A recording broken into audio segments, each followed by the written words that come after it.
નમસ્કાર વિદ્યાર્થી મિત્રો, ઇન્ફ્રા કેરિયર એકેડમીની યુટ્યુબ ચેનલમાં આપ સૌનું હાર્દિક સ્વાગત છે। આજે આપણે ભેગા થયા છીએ આવનારી 16 ઓક્ટોબર 2022ના રોજ યોજાનાર ડીવાયએસઓ પ્રિલિમિનરી પરીક્ષાની તૈયારી વિશે।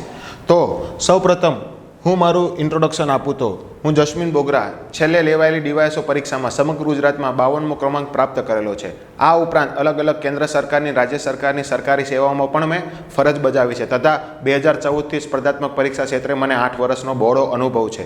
તો આ મારા બહોળા અનુભવથી હું આજે આપને આપીશ કે ડીવાયએસઓ પ્રિલિમિનરી પરીક્ષા પાસ કરવાની રણનીતિ, કે જેમાં આગળ આપણે જાણીશું 50 દિવસની તૈયારીનો રોડ મેપ। તો તમને ખ્યાલ હશે કે આજની તારીખથી 16 ઓક્ટોબર સુધી એક્ઝેક્ટ 50 દિવસ રહ્યા છે। તો આ 50 દિવસ દરમિયાન કઈ રીતે તૈયારી કરવી, કઈ રીતે દરેકે દરેક સબ્જેક્ટની આપણે ન્યાય આપવો અને સૌથી વધુ આપણે માર્ક્સ મેળવવા। તમને ખ્યાલ હશે કે લાસ્ટ ટાઈમ ડીવાયએસઓની પ્રિલિમિનરી પરીક્ષા યોજાણી હતી કે જેમાં 200 માર્ક્સનું પેપર હોય છે, એમાં જનરલ કેટેગરી માટે 72.65 જેટલા માર્ક્સે કટઓફ અટક્યું હતું। પરંતુ આપણે એવી આશા રાખી શકાય કે આપણે આ વર્ષે તો આટલું કટઓફ ના અટકે, પરંતુ 80 અથવા તો 90 માર્ક્સે કટઓફ અટકે તો આરામથી 200 માર્ક્સમાંથી તમે કઈ રીતે 90+ માર્ક્સ કવર કરી શકો એની આપણે આજે રણનીતિ શીખીશું। સાથે સાથે આપણે આજે શીખીશું ડેઇલી શિડ્યુલ। જો મિત્રો સ્પર્ધાત્મક પરીક્ષાના દુનિયામાં તમારે ટકવું હોય તો તમારે ડેઇલી કન્સિસ્ટન્સી જાળવવી જરૂરી છે। તમારે કેટલા કલાક વાંચવું એના કરતાં કેટલું વાંચવું એ ખૂબ જ મહત્ત્વનું બની જાય છે। ઘણા એટલા પૂછતા હોય કે સાહેબ સ્પર્ધાત્મક પરીક્ષા તૈયારી કરવા માટે કેટલા કલાક વાંચવું જોઈએ, કઈ રીતે વાંચવું જોઈએ અને શું ટાર્ગેટ રાખવો જોઈએ, ડેઇલી ટાર્ગેટ કેટલો રાખવો જોઈએ। તો તેની આ લેક્ચરમાં આપણે વિગતવાર ચર્ચા કરીશું। સાથે સાથે સ્પર્ધાત્મક પરીક્ષાના ક્ષેત્રમાં સૌથી મૂંઝવતો કોઈ પ્રશ્ન હોય તો કે કયા પુસ્તકો વાંચવા, કયા સબ્જેક્ટ માટે પુસ્તકો વાંચવા। આપણા સ્પર્ધાત્મક પરીક્ષાની દુનિયામાં ઘણા બધા પબ્લિકેશનોના, ઘણા બધા Gujarati medium, English medium, Hindi medium, ઘણા બધા પુસ્તકો અવેલેબલ છે। ત્યારે વિદ્યાર્થીઓ સતત પ્રશ્ન પૂછ્યા કરે છે કે કયા પુસ્તકો વાંચવા અને કઈ રીતે વાંચવા।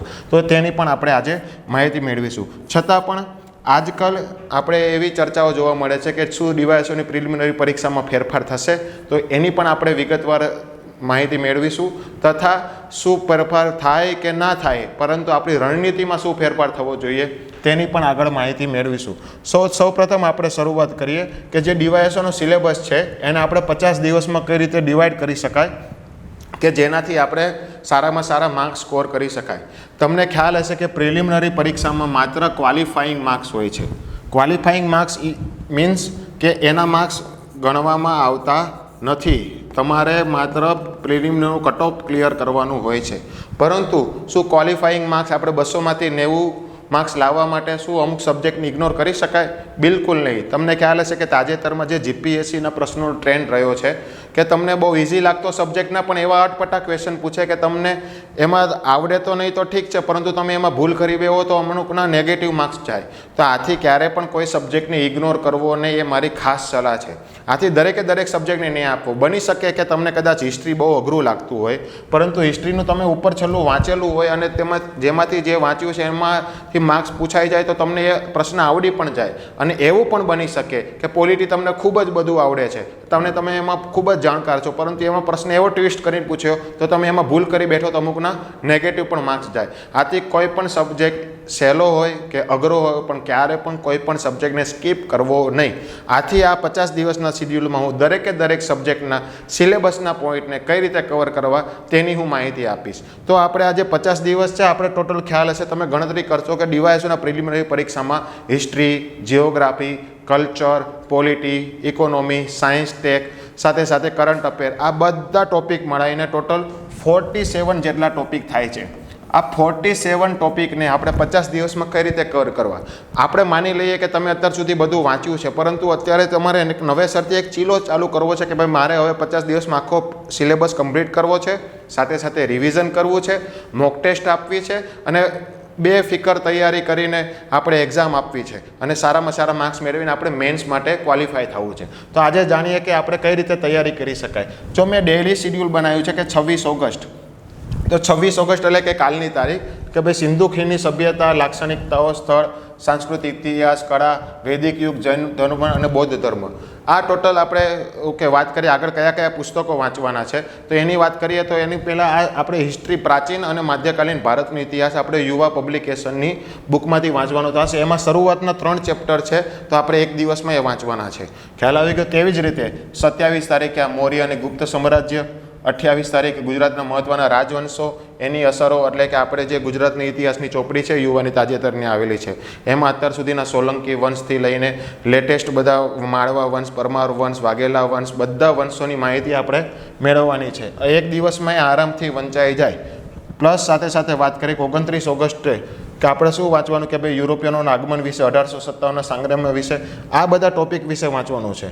ત્યારબાદ 30 ઓગસ્ટે સ્વતંત્રતાની ચળવળ, વિદેશી ક્રાંતિકારીઓ, એના વિશે માહિતી મેળવવાની છે. અને 31 ઓગસ્ટે આપણે આ મહાત્મા ગાંધી, સરદાર પટેલનું અને આઝાદી પછીનું ભારતનું પુનર્ગઠન, રાજ્યોનું પુનર્ગઠન, મહાગુજરાત ચળવળ જેવી અગત્યની ઘટનાઓ વિશે વાંચવાનું છે. તો પ્રશ્ન થાય કે શું અમે આ એક દિવસમાં આટલું બધું વાંચી શકીએ? જો મિત્રો, આપણે જો લક્ષ્ય બનાવ્યો હોય તો એ લક્ષ્યને એચીવ કરવા માટે આપણે કંઈ પણ કરી છૂટવા આપણે હિંમતો રાખવી જોઈએ. અને જો આપણે લક્ષ્ય રાખ્યો હશે તો આપણે એને એચીવ કરવા પ્રયત્ન કરીશું. તમે આડેધડ વાંચશો કે ભાઈ મારે આજે પહેલું ચેપ્ટર વાંચ્યું, પછી બુક શરૂઆત કરી, બુક ચાલુ કરી, ભાઈ હું 10માં 15માં પેજ ઉપર આવ્યો, પછી મને કન્ફ્યુઝન થાય કે ભાઈ હવે મને આગળ વાંચેલું યાદ છે કે નહીં, તો પછી ફરીથી આપણે પુસ્તક ચાલુ કરીએ. તો એવી રીતે કોઈ દી પુસ્તક પતવાનું જ નથી. આ પ્રિલિમિનરી પરીક્ષા છે. પ્રિલિમિનરી પરીક્ષા એ MCQ બેઝ ઉપર હોય છે.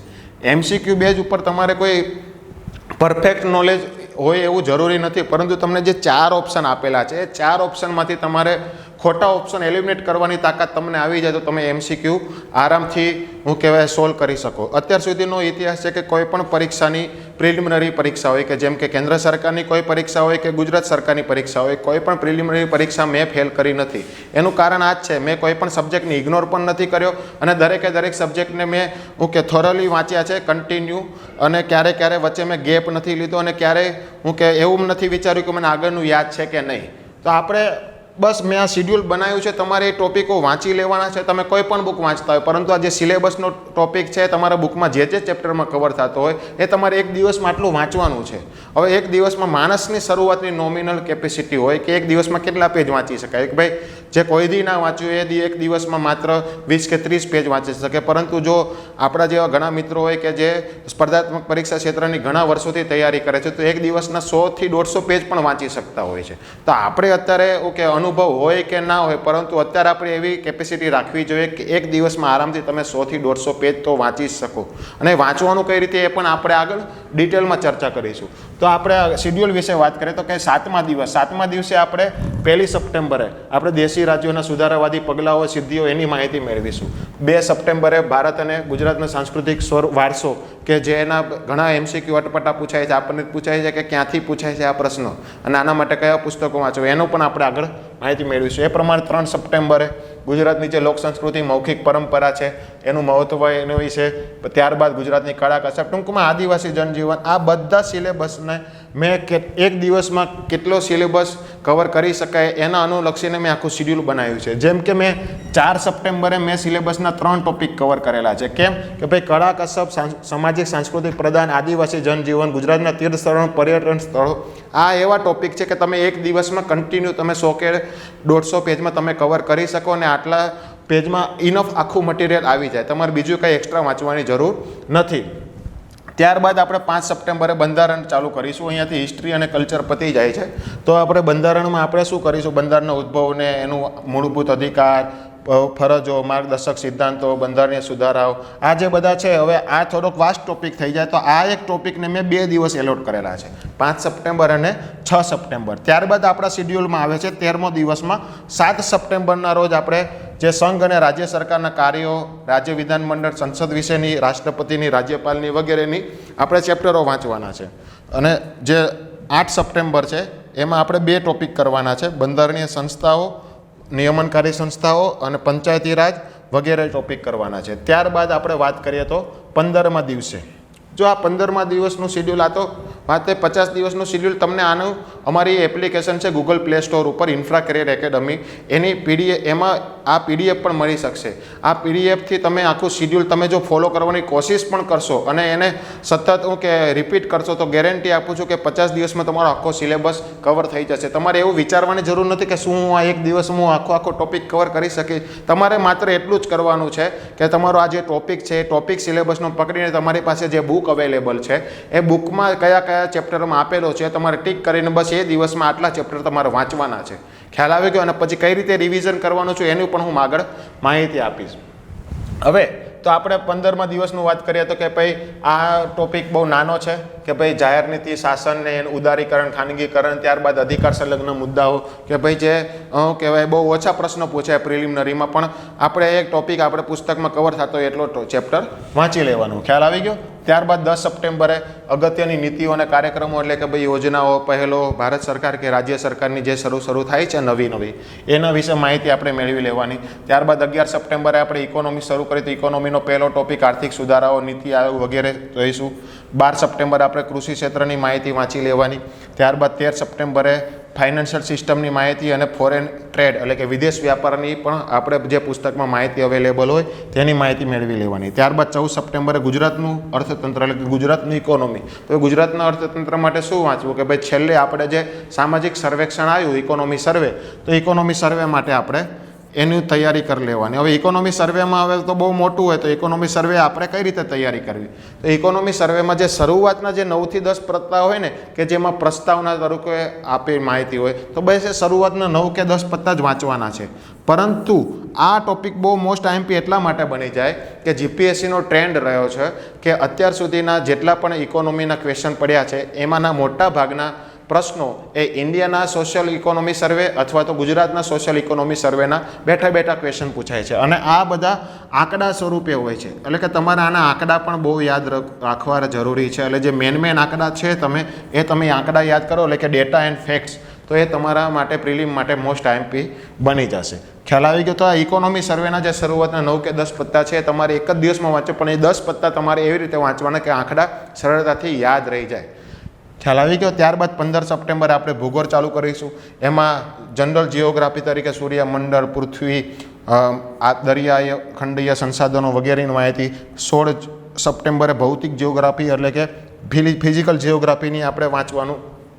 ત્યારબાદ 17 સપ્ટેમ્બરે આપણે વાંચશું social geography and economical geography. જો આ બે ટોપિક નાના છે પરંતુ જે આ હ્યુમન જિયોગ્રાફી કે જેને કન્સિડર કરવામાં આવે છે કે તેમાં વસ્તીના આંકડાઓ તમને વારંવાર રિપીટ થતા હોય છે. 2011ની વસ્તી ગણતરી પ્રમાણે થતા તાજેતરમાં નેશનલ ફેમિલી હેલ્થ સર્વે કે જે ઇકોનોમીનો પોર્શન છે અને જિયોગ્રાફીનો પણ પોર્શન કોમન છે.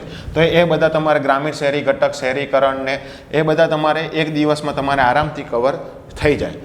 ત્યારબાદ 18 સપ્ટેમ્બરે તમારે બે ટોપિક વાંચવાના છે કે આઈસીટી, ઈ ગવર્નન્સની સાથે સાથે તમારે જે સાયન્સ ટેકની જે રોજબરોજનો જીવન, જો આના વિશે બહુ માહિતી શરૂઆતના જે બે ટોપિક છે બહુ ઓછી બુકમાં કવર કરેલી છે, પરંતુ આના બહુ રિલેટેડ ક્વેશ્ચન પણ બહુ ઓછા પૂછાય છે.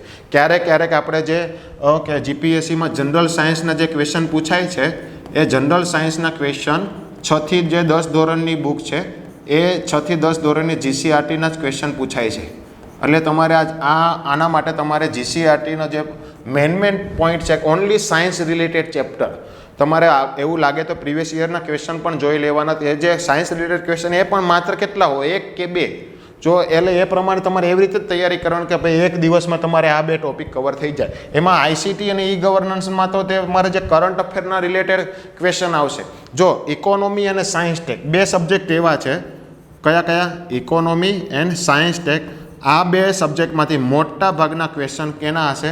કરંટ અફેરના. તો તમારે જે આ ટોપિકને ઇકોનોમી એન્ડ સાયન્સ ટેકના ટોપિકને એ રીતે જ વાંચવાના કે ભાઈ તમારો અત્યારે ખાલી સ્ટેટિક પોર્શન કવર થાય. કરંટ અફેરનો પોર્શન આપણે કઈ રીતે તૈયાર કરવો એની માહિતી આપણે આગળના લેક્ચરમાં જોઈશું.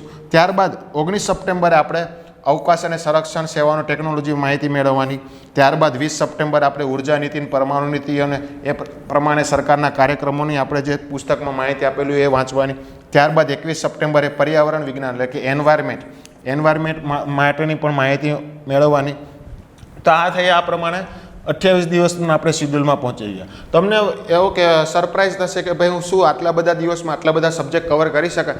જો મિત્ર, જો ધારેલું ધ્યેય ગમે તે આપણે નક્કી કરી નાખીએ તો આપણે ગમે તે સંજોગોમાં આપણે પાર પાડી શકીએ, પરંતુ જરૂર છે તો દ્રઢ મનોબળની. દ્રઢ મનોબળ હશે તો તમે કોઈ પણ અઘરું લક્ષ્ય હશે તમે સરળતાથી પ્રાપ્ત કરી શકો. ખ્યાલ આવી ગયો? એટલે જ તો કહેવાય કર હર મેદાન પતે. મનમાં જુસ્સો રાખવાનો, સતત આગળ વધવાનું. ક્યારેય પણ નેગેટિવ વિચાર કરીને આપણે શું થશે અને શું નહીં આવડે એવું ક્યારેય વિચાર કરવાનો જ નહીં. એટલે તો આગળ વધીએ કે 22 સપ્ટેમ્બરે તો અહીંયા આપણો મેન જે જીએસના સબ્જેક્ટ હતા એ કવર થઈ ગયા. તો હવે આપણે મેથ્સ ઉપર આવીએ. જો મેં કીધું કોઈ પણ સબ્જેક્ટ ઇગ્નોર કરવાનો નહીં. ઘણા વિદ્યાર્થીઓ એવું કહે કે ભાઈ મને મેથ્સ સબ્જેક્ટ બહુ અઘરો જ પડે છે, મને મેથ્સના ક્વેશ્ચનમાં ગણવામાં વાર લાગે છે. પરંતુ ભલે 200 ક્વેશ્ચનમાંથી મેથ્સના ક્વેશ્ચન 20 કે 30 પૂછાતા હોય, પણ એ 20 કે 30 પ્રશ્નોમાંથી આરામથી તમને બીજા 10 કે 15 માર્ક્સ મળી જાય તો તમને શું વાંધો છે. એટલે દરેકે દરેક ચેપ્ટરને તમારે વાંચવાના અને પ્રેક્ટિસ કરવાની. જરૂરી નથી કે આમાંથી તમને અઘરો જ ક્વેશ્ચન પૂછાય, સહેલો ક્વેશ્ચન પૂછાય તો તમે વાંચેલું હશે તો તમે આરામથી એને કવર કરી શકશો. તો 22 સપ્ટેમ્બરે આપણે ભાઈ શરૂઆતનું આ નાના નાના ચેપ્ટરો કે ભાઈ શ્રેણી, આકૃતિઓ, પેટા વિભાગો એ કવર કરી નાખવાના. આ બહુ નાના નાના ચેપ્ટર છે. ખ્યાલ આવી ગયો? ઘડિયાળ, કેલેન્ડર, મધ્યક, મધ્યસ્થ, આ બધું 6 થી 10 ધોરણનું છે. આ બહુ કંઈ અઘરું નથી. તમે પ્રેક્ટિસ કરો તો આરામથી તમે પાર કરી શકો. 24 સપ્ટેમ્બરે સાદું ચક્રવૃદ્ધિ વ્યાજ, નફો નુકસાન, સમય, કાર્યાલય, time and work, time and distance એ બધું આપણે કવર કરી લેવાનું. 25 સપ્ટેમ્બરે આપણે ભૌમિતિક આકૃતિઓના ક્ષેત્રફળ, પરિમિતિ અને માહિતીનું અર્થઘટન એટલે કે ડેટા ઇન્ટરપ્રિટેશન એટલે કે ડીઆઈ કહેવાય છે, કે જેમાં તમને કોઈ કોષ્ટક આપેલું હોય અને કોષ્ટક કે આકૃતિ કઈ પાઈ ચાર્ટ આપેલો હોય એના ઉપરથી 4-5 ક્વેશ્ચન પૂછેલા હોય તો એ તમારે સોલ્વ કરવાનું, અથવા તો આગળના પ્રશ્ન ક્વેશ્ચન હોય તેને સોલ્વ કરવાની પ્રેક્ટિસ કરવાની. મેથ્સ એ પ્રેક્ટિસનો જ વિષય છે. આ બધા થયા સબ્જેક્ટની વાત. હવે કરંટ અફેર કઈ રીતે વાંચવું? જો હું જ્યારે તૈયારી કરું છું ત્યારે હું નકશો બનાવું છું કે એક દિવસમાં 1 મહિનાનું કરંટ અફેર પતાવું. હવે 1 મહિનાનું કરંટ અફેર કઈ રીતે પતાવું? તમે કહો કે સાહેબ હવે કરંટ અફેરની મેગેઝિન તો 100 કે 150 પત્તાની હોય તો શું 100 કે 150 પત્તા કન્ટિન્યુ વાંચી લેવા? ના, એવું નથી. તમને થોડો ઘણો જો પરીક્ષા આપવાનો અનુભવ હોય તો કેવા પ્રકારના ક્વેશ્ચન પૂછાય અને કેવા પ્રકારના ક્વેશ્ચન ના પૂછાય તમને ઓટોમેટિકલી આઈડિયા આવી જાય. જેમ કે તમે જો જીપીએસસીની તૈયારી કરતા હોય તો ભાઈ સ્પોર્ટને રિલેટેડ ક્વેશ્ચન બહુ ઓછા પૂછાય, પરંતુ જો તમે ગૌણ સેવાની તૈયારી કરતા હોય તો સ્પોર્ટના રિલેટેડ કરંટ વધુ પૂછાય. પ્લસ તમને કોને કયો મેડલ અપાયો છે અને કોને કયો એવોર્ડ મળ્યો છે, કોને કોના અધ્યક્ષ નિમાણા છે, તો આ બધા ક્વેશ્ચન જીપીએસસીના ટ્રેન્ડમાં આવતા નથી. તો તમારે કરંટ અફેર પછી જીપીએસસીના ટ્રેન્ડનું જ વાંચવાનું હોય છે. તમને ખ્યાલ હશે કે જીપીએસસીના ક્વેશ્ચન મોટા ભાગના સ્ટેટમેન્ટ બેઝ હોય છે. સ્ટેટમેન્ટ બેઝમાં કે 4 કે 3 સ્ટેટમેન્ટ આપેલા હોય તો ભાઈ તેમાંથી કયો સાચું છે અને કયું ખોટું છે એ સ્ટેટમેન્ટ તમારે ઓળખવાનું હોય. તો તમારે એવી જ રીતે લક્ષ્ય બનાવવાનો. અને પ્લસ આપણી પરીક્ષા 16 ઓક્ટોબર છે. 16 ઓક્ટોબર છે એટલે કે ભાઈ આપણે પરીક્ષાની અગાઉના 6 મહિનાનું કરંટ અફેર તો મિનિમમ કરવું જ જોઈએ. જો હું તો માનું છું કે કરંટ અફેર તમારું જેટલું કરેલું હશે ને એટલું તમને આગળ મેન્સ એક્ઝામમાં પણ ફાયદો થશે. કેમ કે તમારું કરંટ અફેર જેટલું વધુ કે એટલા તમારા મલ્ટિપલ ડાયમેન્શન વધવાના ચાન્સીસ વધા. એ મેન્સ પરીક્ષાની તૈયારી કઈ રીતે કરવી એના માટે આપણે UPSC GPSC mains content booster series પણ ચાલુ કરેલી છે. એની પણ માહિતી મેળવી શકશો. પરંતુ અત્યારે આપણે પ્રિલિમિનરી પરીક્ષાની વાત કરીએ તો આપ લેક્ચર જોવામાં મશગુલ થઈ જાઓ એના માટે એ પહેલાં રિક્વેસ્ટ કરું કે આપ અમારી ચેનલને લાઇક કરો, શેર કરો અને સબસ્ક્રાઈબ કરો. તો આગળ વાત કરીએ કે ભાઈ 26 સપ્ટેમ્બરે આપણે એપ્રિલનું કરંટ અફેર પતાવી દેવાનું, 27 મે એવી રીતે આપણે વાત કરીએ કે ભાઈ 1 ઓક્ટોબરે આપણે સપ્ટેમ્બરનું કરંટ અફેર પતી જાય. હવે આપણી પાસે વધ્યા 2 ઓક્ટોબરથી 15 ઓક્ટોબર એટલે કે આપણી પાસે 13 દિવસ વધ્યા છે રિવિઝન માટે. તો આ રિવિઝન માટે કઈ રીતે પ્રેક્ટિસ કરવી અને મોક ટેસ્ટની આપણે કઈ રીતે તૈયારી કરવી તો એની આપણે વિગતવાર ચર્ચા કરીશું. ખ્યાલ આવી ગયો? તો હવે આપણે ચાલુ કરીએ કે આ શિડ્યુલ બનાવ્યું તો એમાં ડેઇલી શિડ્યુલ કઈ રીતે તૈયાર કરવું છે. તો ભાઈ બધાનો પ્રશ્ન હોય કે દરરોજ કઈ રીતે તૈયારી કરવી. તો દરરોજ તૈયારી કરવાની જો એમાં દરેકની માનસિકતા અલગ અલગ હોય. કોઈને ભાઈ વહેલી સવારે ઉઠીને વાંચવું ગમે તો કોઈને નાઇટ વાંચવું ગમે. તો હવે તમે કયા મુખ્ય પ્રકારના સામાજિક પ્રાણીઓ છો એનું આપણે તમારે તમારો પરિચય કેળવવો પડે. કારણ કે ઘણા સામાજિક પ્રાણીઓ તમને કહેવાય કે મનુષ્ય એક સામાજિક પ્રાણીઓ છે, પરંતુ ઘણા પ્રાણીઓ નિશાચર હોય એટલે કે ભાઈ રાત્રે જાગે અને ઘણા પ્રાણીઓ દિવાકર હોય એટલે કે ભાઈ સૂરજની સાથે સાથે જાગે. તો તમારે કયા પ્રકારની તૈયારી કરવી છે? તો ભાઈ હું અહીંયા તો ભાઈ જે શિડ્યુલ છે નોર્મલ માણસનું એ પ્રમાણે હું તમને શિડ્યુલની વાત કરું. તો ભાઈ તમારી રીડિંગની શરૂઆત સવારના 7 વાગ્યાથી થવી જોઈએ અને પહેલો સ્લોટ તમારો 2 કલાકનો હોવો જોઈએ. પહેલાં 2 કલાકમાં તમારે શું કરવાનું કે ભાઈ તમે આગળના દિવસે તમે જે વાંચેલું છે એ તમારે શરૂઆતના 2 કલાકમાં તમારે રિવિઝન કરી લેવાનું. ખ્યાલ આવી ગયો? જો હવે રિવિઝન કરવાની સાયકલ શું છે તમને ખ્યાલ હશે કે ભાઈ કોઈ પણ પ્રાણી હોય, તમે જોજો ગાય બેઠી હશે ને તો કોઈ પણ ખાધેલું હશે ને તે મોઢું એની હલાવતી હશે, એને આપણે શું કરીએ? વાગળવું. એટલે કે કોઈ પણ પ્રાણી ખાધા પછી એને પાચન ક્રિયા વધુ સારું મજબૂત થાય એના માટે સતત વાગોળતી હોય છે. તો આપણે જે વાંચેલું છે એ લાંબા સમય સુધી યાદ રહે એના માટે આપણે શું કરવું પડે? વાગોળવું પડે. એટલે કે શું કરવું પડે?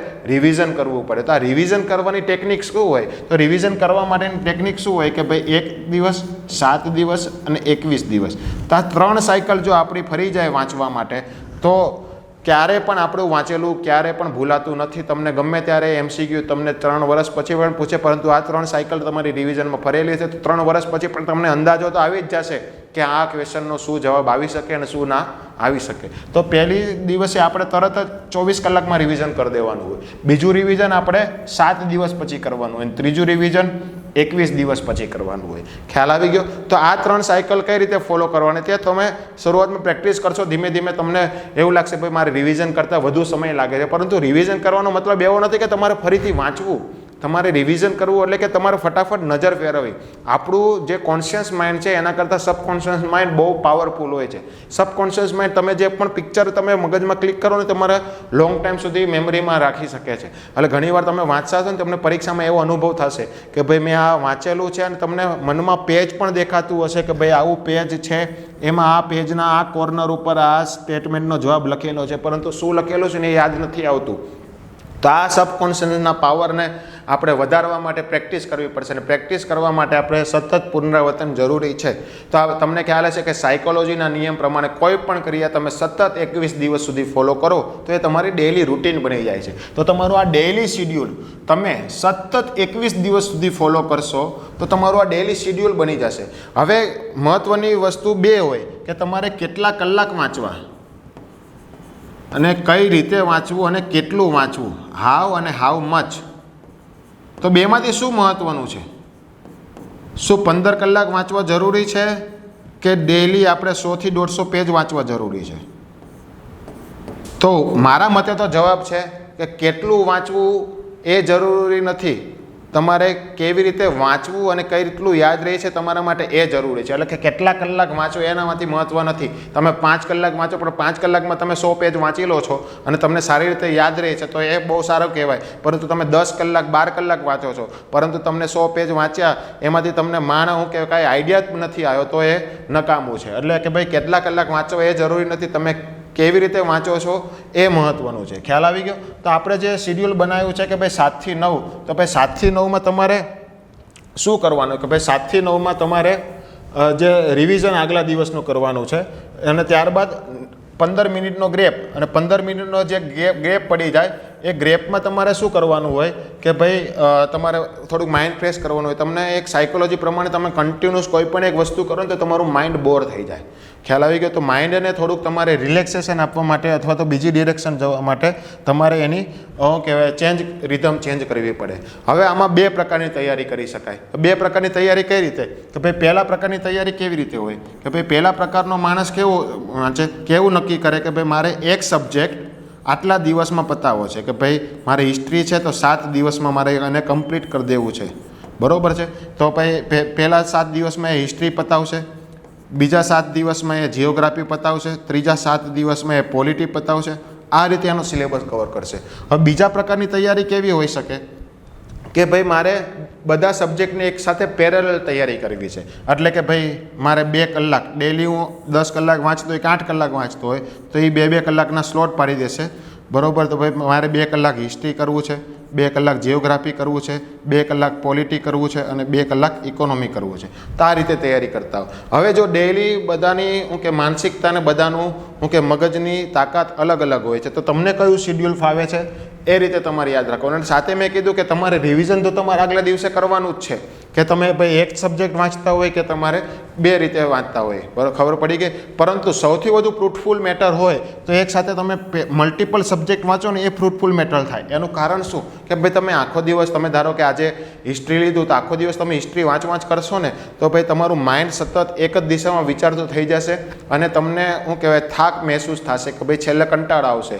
પરંતુ તમે કદાચ 2 કલાક હિસ્ટ્રી વાંચ્યું તો તમે કદાચ એમાં હું કે થાકી ગયા તો પછી નવું રિધમ ચેન્જ કરશો ને પોલિટી, તો ભાઈ પોલિટીનું તમને નવો ઉત્સાહ જાગશે, ભાઈ આ શું નવું છે. તો તમારું મગજ એ પ્રકારે નવું એવું કે ગ્રહણ કરવાની ક્ષમતા ધરાવશે. પ્લસ તમારી એક્ઝામમાં પણ એવું છે કે ભાઈ તમે એવું કે ભાઈ આખું પેપર હોય તો ભાઈ શરૂઆતમાં ઘડીક હિસ્ટ્રીના ક્વેશ્ચન આવે, ઘડીક એવું કે ઇકોનોમીના ક્વેશ્ચન આવે, ઘડીક પોલિટીના ક્વેશ્ચન આવે. તો ત્યારે તમારે મગજને જલ્દી સ્વિચ કરવાની ટેવ ક્યારે પડે કે જ્યારે તમે ડેઇલી શિડ્યુલમાં તમે સ્વિચ કરતા હોય ત્યારે. ખ્યાલ આવી ગયો? તો આજે મેં અગાઉ જે 50 દિવસનું શેડ્યુલ બનાવ્યું ને એ મેં આવા લોકો માટે બનાવેલું છે કે ભાઈ જે સબ્જેક્ટ વાઇઝ આપણે તૈયારી કરે છે. હવે તમે એ શેડ્યુલને તમે આમાં પણ કન્વર્ટ કરી શકો છો કે ભાઈ હું એક સાથે હિસ્ટ્રી, પોલિટી, જિયોગ્રાફીના હું ટોટલ કેટલા દિવસ થાય છે એ હું ગણી લઉં. ધારો કે ભાઈ મારે 3 હિસ્ટ્રી, જિયોગ્રાફી, પોલિટીના ત્રણેય સબ્જેક્ટના 20 દિવસ થાય છે તો હું 20 દિવસમાં ત્રણેયને હું પેરેલલ પતાવું કે ભાઈ ત્રણેયના સ્લોટ પાડી દઉં. તો એ રીતે પણ તમે તૈયારી કરી શકો. એટલે આ શિડ્યુલ મેં ખાલી માત્ર રેફરન્સ માટે બનાવેલું છે. કઈ રીતે તૈયારી કરવી એ તમારે જ આગળ નક્કી કરવાનું છે, કારણ કે તમે જ તમારી જાતને સારી રીતે ઓળખો છો. હું તો ખાલી માર્ગદર્શન આપું છું કે ભાઈ તમારે કઈ રીતે તૈયારી કરવી. હવે આગળ રિવિઝન થઈ ગયું પછી આપણે સવારના 9:15 થી 11:15 એટલે 2 કલાક માટે વર્તમાન પ્રવાહ વાંચવાનું. તમને ખ્યાલ હશે કે ભાઈ કરંટ અફેર કોઈ પણ જીપીએસસીની પરીક્ષામાં ખૂબ જ મહત્વનો ભાગ ભજવે છે. એટલે ભાઈ કરંટ અફેર તો કઈ રીતે વાંચવું? કરંટ અફેર 2 રીતે વાંચી શકાય. તમે ડેઇલી ન્યૂઝપેપર વાંચતા હોય તો ડેઇલી ન્યૂઝપેપરની પણ તૈયારી કરી શકાય અને સાથે સાથે તમે જો કોઈ મેગેઝિન વાંચવાનું, તમારે ડેઇલી વાંચવાની ઓકે ટેવ નથી તો તમે કોઈ મેગેઝિનની તૈયારી કરો છો તો તમે એને મેગેઝિનની પણ તૈયારી કરી શકો. ભાઈ મેગેઝિનમાં તમારે ડેઇલી ટાર્ગેટ બનાવવાનો કે ભાઈ મારે આટલા પેજ ડેઇલી વાંચવા છે તો તમારે 2 કલાકમાં એ રીતે ટાર્ગેટ કરવાનો. ત્યારબાદ આવે છે 11:30 થી પછી આપણે 15 મિનિટનો ફરીથી આપણે ગેપ લીધો. ત્યારબાદ 11:30 થી 1 વાગ્યા સુધી તમારે 10 કે 12 પેજ તમારે કોઈ પણ એક ટોપિક જે સબ્જેક્ટનો તમારે સ્લોટ બનાવ્યો હોય એની તૈયારી કરવાની. ત્યારબાદ આપણે 1 કલાકની જે રિસેસ હોય એમાં તમારે લંચનું એનું પતાવી દેવાનું. ત્યારબાદ 2 થી 4માં તમારે બીજા 15 થી 20 પેજ વાંચી લેવાના. ત્યારબાદ આપણે 15 મિનિટનો પાછો ગેપ પડશે. ત્યારબાદ 4:15 થી 6:15 બીજા 15 થી 20 પેજ વાંચી લેવાના.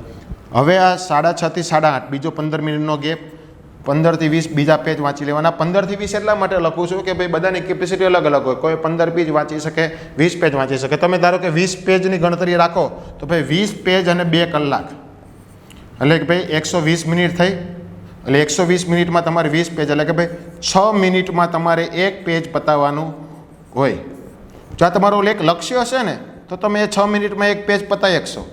અને તમારું જો લક્ષ્ય નહીં હોય ને કે ભાઈ 6 મિનિટમાં મારે 1 પેજ પતાવવાનું છે, એવું કોઈ મેં ધારેલું નહીં હોય તો તમારે 1 પેજ પતાવતા તમારે અડધી કલાક પણ જતી રહેશે. તો આ જ છે આપણે જો કોઈ લક્ષ્ય રખેલું હોય તો આપણું તૈયારી કઈ રીતે મજબૂત બની શકે. તમને ખ્યાલ હશે કે લક્ષ્ય વિનાનું જીવન માણસને પાંગડો બનાવી દે છે. ખ્યાલ આવી ગયો? ત્યારબાદ આપણે 1 કલાકનો આપણે ડિનર માટેનો ગેપ પાડવાનો. ત્યારબાદ 9:30 થી 11:30 તમારે બીજા 15 થી 20 પેજ વાંચવાના. ખ્યાલ આવી ગયો? હવે આમાં તમારે પ્રાયોરિટી કઈ રીતે કરવું કે ભાઈ તમારે દિવસના શરૂઆતમાં તમારે છે ને હાર્ડ સબ્જેક્ટથી કરવાની કે જે તમને ડિફિકલ્ટ પડે. કોઈને હિસ્ટ્રી હાર્ડ પડતો હોય, કોઈને જિયોગ્રાફી હાર્ડ પડતો હોય, કોઈને મેથ્સ હાર્ડ પડતો હોય તો તમારે શરૂઆત હાર્ડ સબ્જેક્ટથી કરવાની. કારણ કે તમારે શરૂઆતમાં માઇન્ડ ફ્રેશ હશે ને તમે કરંટ અફેર વાંચેલું હશે તો તમે નવું જાણેલું હશે એટલે મગજ એ પ્રમાણે ટેવાઈ ગયેલું હશે કે ભાઈ મારે નવું શીખવું છે. એટલે તમે હાર્ડ વસ્તુ પણ વાંચશો તો તમે એ નવું માનીને તમને શીખવાની કોશિશ કરાવશે. ત્યારબાદ એની પ્રાયોરિટી પ્રમાણે છેલ્લે તમારે સૂતી વખતે તમારે બહુ ઇઝી સબ્જેક્ટ વાંચવાનો. ઇઝી સબ્જેક્ટ એટલે કે ભાઈ તમને સરળતાથી વંચાઈ જાય, તમને સરળતાથી સમજાઈ જાય. ખ્યાલ આવી ગયો? તો આ પ્રમાણે આ ડેઇલી શિડ્યુલ બનાવશો તો હવે આ ડેઇલી શિડ્યુલ મેં 7 થી 11:30નું આપેલું છે. તો તમે તમારી રીતે ચેન્જ પણ કરી શકો છો. કોઈ વહેલી સવારથી પણ ચાલુ કરી શકે, કોઈ ઓકે મોડી કે રાત સુધી પણ આને ખેંચી શકે. હવે પ્રશ્ન થાય કે કયા પુસ્તકો વાંચવા. તો મેં કીધું એમ કે કેટલા કલાક વાંચવું જરૂરી નથી, પણ શું વાંચવું અને કેવી રીતે વાંચવું ને એ જરૂરી છે. મેં તમને આગળ રિવિઝન કરવાની ટેકનિક પણ શીખવાડી. હવે ટેકનિકમાં આપણે શીખીએ કયા પુસ્તકો વાંચવા. જો પ્રિલિમમાં 200 ક્વેશ્ચન પૂછાય. 200 ક્વેશ્ચન એટલે કે 200 ટોપિક તમે ગણી લો. આ 200 ટોપિક મેળવવા માટે તમારે હજારો ટોપિકો વાંચવા પડશે. કેટલા? હજારો નહીં, હું તો એમ કહું લાખ ટોપિક વાંચવા પડશે. તમારે 1 લાખ ટોપિક તૈયાર કરો ત્યારે તમને 200 ટોપિકના ક્વેશ્ચન મળે. પરંતુ એવું કોઈ એટલો બ્રિલિયન્ટ તો છે નહીં કે તમારે 200 ક્વેશ્ચન પાસ કરી દેવાના છે. તમને બધો આવડવા જ જોઈએ. તમારે માત્ર કેટલા લાવવાના છે? 200માંથી 90 માર્ક્સ. 90 માર્ક્સ લાવો એ પછી એક્ઝામના પેપર ઓકે સ્ટ્રેન્થ ઉપર પણ નક્કી થાય કે બહુ ઇઝી પેપર હોય તો ભાઈ કટ ઓફ ઊંચું જાય, હાર્ડ પેપર હોય તો કટ ઓફ નીચું રહે. પરંતુ એક નિયમ હંમેશા યાદ રાખવાની, તમે જો આ પ્રમાણે ડેલી શિડ્યુલ બનાવેલું હશે અને 50 દિવસની આ રીતે તૈયારી કરવી હશે તો એક એવો કોન્ફિડન્સ તો આવી જ જશે કે ભાઈ મને ક્વેશ્ચન નહીં આવડે તો આખા ગામને નહીં આવડે. ખ્યાલ આવી ગયો? આ કોન્ફિડન્સ જ્યારે તમારામાં આવશે ને ત્યારે તમને પ્રિલિમ પાસ કરવાની ત્યારે તમને કોઈ ટેન્શન રહેશે નહીં. તો આ જે આપણે 200 ટોપિક મેળવવા માટે આપણે તમારે વાસ્ટ રીડિંગ કરવું જરૂરી છે. Vast reading in the sense કે તમારે દરેકે દરેક ડાયમેન્શનનું તમારે ટોપિક વાંચી લેવાનો. તમારે એવું વાંચવાની જરૂર નથી કે ભાઈ આ આગલા વર્ષમાં નથી પૂછાનો તો ભાઈ મારે એને નથી કરવો, આ સબ્જેક્ટના ક્વેશ્ચન ઓછા પૂછાય તો મારે આ સબ્જેક્ટ નથી વાંચવો. તમારે મલ્ટિપલ ડાયમેન્શન જેટલા પણ મળતા હોય એટલા માટે એવા પુસ્તકો વાંચવાના. તો આ પુસ્તકો કેવા હોઈ શકે કે ભાઈ તમને થોડાક પુસ્તકો મોટા લાગે પરંતુ એ મોટા એટલે તમને મલ્ટિપલ ડાયમેન્શન અપાવે એટલે તમારે લેન્ધી તો થોડુંક લાગશે પરંતુ લેન્ધી મેં તમને કીધું એક દિવસમાં તમે 100 થી 150 પેજની તમે તૈયારી રાખો તો તમારે આ લેન્ધી તમારે નહીં લાગે. એ તમે ધારો કે તમે વિચાર કરો કે તમે એક દિવસમાં 100 પેજ વાંચો છો તો કોઈ પણ આપણી સ્પર્ધાત્મક પરીક્ષાની બુક આપણે 300 થી 500 પેજની હોય છે તો તમે એક સબ્જેક્ટ આરામથી 3 કે 5 દિવસમાં તો તમે આરામથી પતાવો. પણ ક્યારે તમે ધારેલું હશે તો આપણે ઇતિહાસ માટે આપણે કઈ બુક વાંચવાની? તો ઇતિહાસ માટે આપણે યુવા પબ્લિકેશનની પ્રાચીન અને મધ્યકાલીન ભારતનો ઇતિહાસની એક બુક આવે છે અને બીજી એક આવે છે આધુનિક ભારતનો ઇતિહાસ. તો 2 બુક છે, એન્શન્ટ એન્ડ મિડેવલની બુક અને એક મોડર્ન ઇન્ડિયાની બુક. તો 2 બુક છે. મોડર્ન ઇન્ડિયાની બુક થોડીક હેવી છે અને એન્શન્ટ અને મિડેવલની બુક થોડીક પતલી છે. પરંતુ તમારે હવે કઈ રીતે એને વાંચવાની કે ભાઈ જે પ્રાચીન અને મધ્યકાલીન ભારતનો ઇતિહાસ છે ને એમાં જે એન્શન્ટ ઇન્ડિયા છે ને એના ઉપર તમારે થોડુંક વધુ ભાર મૂકવાનો. ખ્યાલ આવી ગયો? અને જે મિડેવલ ઇન્ડિયા છે કે જેમાં સલ્તનત આવે, મરાઠા આવે, મુગલ આવે તો એમાં તે તમારે અમુક સ્ટેટિક પોર્શન હોય ને એ સ્ટેટિક પોર્શન જ કવર કરવાનો. અને જે મોડર્ન ઇન્ડિયા છે તો મોડર્ન ઇન્ડિયામાં જે આપણા જે સિલેબસના ઓરિએન્ટેડ ટોપિક છે આખું તમારે બુક વાંચવાની જરૂર નથી. આ મોડર્ન ઇન્ડિયાની જે સિલેબસના તમારો ટોપિક છે એ તમારે જે ચેપ્ટર છે, હવે ચેપ્ટરની અંદર પાછા સબ પોઈન્ટ હોય, એ જે ચેપ્ટરની અંદર જે સબ પોઈન્ટ હોય ને તમને લાગે આ મારા સિલેબસમાં બેઠો પોઈન્ટ છે તો એ તમારે સબ પોઈન્ટ જ વાંચવાના અને બાકીના પોઈન્ટ વાંચવાના નહીં એવું નહીં કે તમારે એને ખાલી નજર ફેરવી લેવાની, ખાલી આઈ સાઇટ લઈ લેવાની કે ભાઈ તમારે એને ડિટેલમાં ના વાંચો તો કાંઈ નહીં પણ એક નજર ફેરવી લીધી હોય ને કે ભાઈ આવું છે ને આવું નથી તો તમારે MCQમાં ઓપ્શન એલિમિનેટ કરવામાં ખૂબ જ સરળતા પડી જાય. ત્યારબાદ ગુજરાતનો ઇતિહાસ જે હમણાં લેટેસ્ટ એડિશન આપેલી છે 3rd એડિશન, આ 3rd એડિશન એટલી ડિટેલમાં મસ્ત આપેલી છે કે ક્યારે પણ GPSCમાં ગુજરાતનો ઇતિહાસનો આમાંથી 12નો ક્વેશ્ચન તો ના જ પૂછાય. ખ્યાલ આવી ગયો? ત્યારબાદ કલ્ચર એટલે કે સાંસ્કૃતિક વારસો માટે તો ભાઈ યુવા પબ્લિકેશનની ભારતનો સાંસ્કૃતિક વારસો એ સારામાં સારી બુક છે. ત્યારબાદ વેબ સંકુલની ગુજરાતનો સાંસ્કૃતિક વારસો સારી બુક છે. બાકીના રેફરન્સ બુકમાં ઘણા હસુતાબેન સેદાણી, જોરાવરસિંહ જાદવ ઘણી બુક વાંચતા હોય છે પરંતુ આ 2 બુક મેં કીધું એમ મલ્ટિપલ ડાયમેન્શન કવર કરશો તો તમારું બધો સિલેબસ વન સ્ટોપ સોલ્યુશન તમારું થઈ જશે. ત્યારબાદ જિયોગ્રાફી માટે યુવા પબ્લિકેશનની ભારતની ભૂગોળ ખૂબ જ સરસ બુક છે. લિબર્ટીની ગુજરાતની ભૂગોળ પણ સારી બુક છે કે જેમાં તમારો તમામ સિલેબસ કવર થઈ જાય છે. ત્યારબાદ ભારતના બંધારણ માટે યુવા પબ્લિકેશનની બેસ્ટ બુક છે. ત્યારબાદ ઇકોનોમી માટે પણ યુવા પબ્લિકેશન, વિજ્ઞાન અને ટેકનોલોજી માટે પણ યુવા પબ્લિકેશન અને ગણિત માટે તો તમને ખ્યાલ હશે કે બકુલ પટેલ સાહેબની ભેંસકી પાઠશાલા યુટ્યુબ ચેનલ ચાલે છે. તો ભેંસકી પાઠશાલાના તમે મેથ્સના તમે ડેલી ટુ ડેલી તમારા સિલેબસ વાઇઝ તમે લેક્ચર જોઈ લેશો તો તમારું મેથ્સ અને રિઝનિંગ તો ઓટોમેટિક કવર થઈ જશે એટલે તમારે મેથ્સ તમે એનામાંથી કરી શકો. આ ઉપરાંત RS અગ્રવાલની પણ બુક છે અને બીજી ઘણા ગુજરાતી પબ્લિકેશનની પણ બુક આવે છે તમને જેમાંથી અનુકૂળ આવે. આ મેં ખાલી મારા અનુભવના આધારે મેં રેફરન્સ આપેલા છે. આમાં કોઈ બુક પ્રત્યે મારો કોઈ પ્લસ કે મારો નેગેટિવ વ્યૂ છે નહીં, મેં મારો ન્યુટ્રલ વ્યૂ આપેલો છે. ત્યારબાદ કરંટ અફેર માટે યુવાની મેગેઝિન આવે છે, એ મને અનુકૂળ લાગે છે. ઘણાને LG કે પણ વાંચવાની ફાવતી હોય, તો ઘણાને વર્લ્ડ ઇનબોક્સની પણ હું કે કરંટ અફેર મેગેઝિન ફાવતી હોય. હું તો જનરલી 2 મેગેઝિન પ્રિફર કરતો હોઉં છું, યુવા ઉપનિષદની મંથલી કરંટ અફેર મેગેઝિન, સાથે સાથે વિઝન IASનું કરંટ અફેર, કારણ કે સાથે સાથે હું મેન્સની પણ તૈયારી કરું છું. પરંતુ અહીંયા આપણે વાત કરીએ છીએ ઓનલી પ્રિલિમ ઓરિએન્ટેડ. તો આ પ્રિલિમ માટે તમારે આટલી આ રીતે તૈયારી કરવી પડે અને આ રીતે તમારે પુસ્તકો વાંચવા પડે. ડેલી તમારે એટલો ટાર્ગેટ રાખવાનો કે ભાઈ મારે એક દિવસમાં 100 થી 150 પેજ વાંચવાના છે. તો હવે પ્રશ્ન મેન થાય કે શું DYSOની પરીક્ષામાં તારીખમાં ફેરફાર થશે?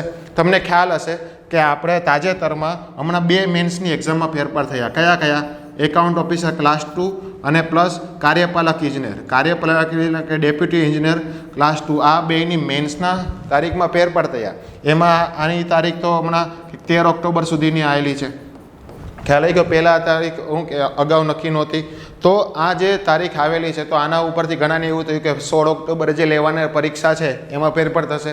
પ્લસ સાથે સાથે તમને ખ્યાલ હશે કે આપણે વિધાનસભાની ચૂંટણી આવેલી છે, એ કદાચ નવેમ્બર કે ડિસેમ્બરમાં આવે તો એની આચારસંહિતા પણ કદાચ ઓક્ટોબર મહિનામાં લાગુ પડી શકે.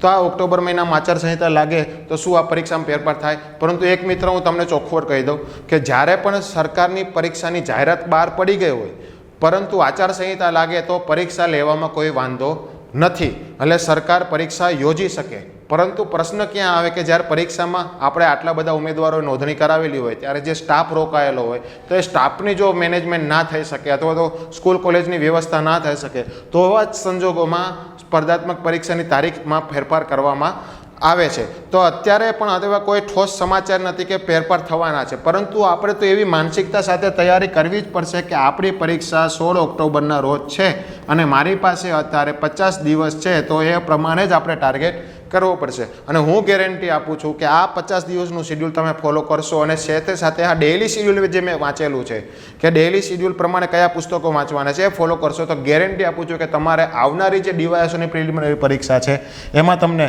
100% સફળતા મળશે. સાથે સાથે તમને કોઈ પણ કન્ફ્યુઝન હોય તો તમે આ વિડીયોની નીચે તમે કોમેન્ટમાં પણ લખી શકો છો. સાથે સાથે અમારા ફેસબુક, ટ્વિટર, ટેલિગ્રામ જે બધા પેજ છે એ પેજને પણ તમે ફોલો કરી શકો છો અને અમને લાઇક, શેર અને સબસ્ક્રાઈબ કરી શકો છો, જેથી અમે આવા ઉપયોગી વિડીયો તમને આપતા રહીએ અને સાથે સાથે તમને માર્ગદર્શન પૂરું પાડતા રહીએ. સાથે હું તમને એક ખુશીના સમાચાર આપવા એ માગું છું કે આજથી કે નેક્સ્ટ વીકથી અમે ડેઇલી સબ્જેક્ટ વાઇઝ એક પોઈન્ટનું અમે એક શોર્ટ્સ અથવા તો એક વિડીયો બનાવવા જઈ રહ્યા છે કે જે આવનારી સ્પર્ધાત્મક પરીક્ષા માટે તમને ખૂબ જ જરૂરી થશે. તો આપ સૌનો ખૂબ જ આભાર અને અમારી ચેનલને લાઇક કરો, શેર કરો અને સબસ્ક્રાઈબ કરો, જેથી વધુને વધુ લોકો સુધી આ માહિતી મળી રહે. જય હિન્દ.